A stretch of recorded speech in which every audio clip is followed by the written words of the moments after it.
Nosso amigo Chanu de Bangladesh.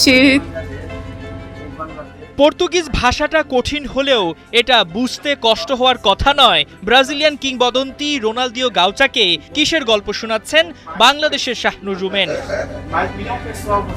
পৃথিবীর এক প্রান্তে থাকা একটি দেশের কোটি কোটি মানুষ কিভাবে ব্রাজিলকে ভালোবেসে বড় হয় সেটাই তুলে ধরলেন এই ফটো জার্নালিস্ট।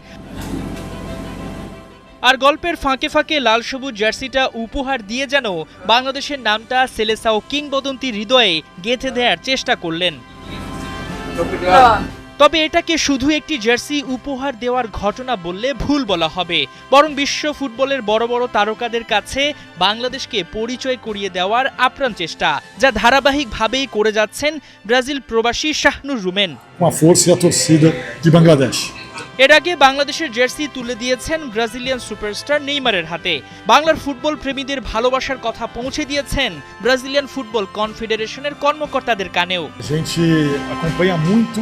বাংলাদেশের নাম, বাংলাদেশের পতাকা আর বাংলাদেশের ফুটবল আবেগকে বিশ্বের কাছে তুলে ধরার এই যাত্রায় অবশ্য একটি আক্ষেপও আছে।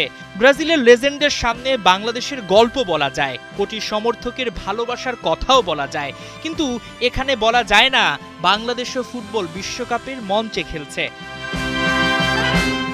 তবে স্বপ্নটা রয়ে গেছে, একদিন হয়তো রোনালদিনিও, নেইমার কিংবা বিশ্ব ফুটবলের আরও অনেক তারকা লাল সবুজদের চিনবেন শুধু ব্রাজিলের সমর্থকদের দেশ হিসাবে নয়, বিশ্বকাপের মঞ্চে লড়াই করা একটি দেশ হিসেবেও।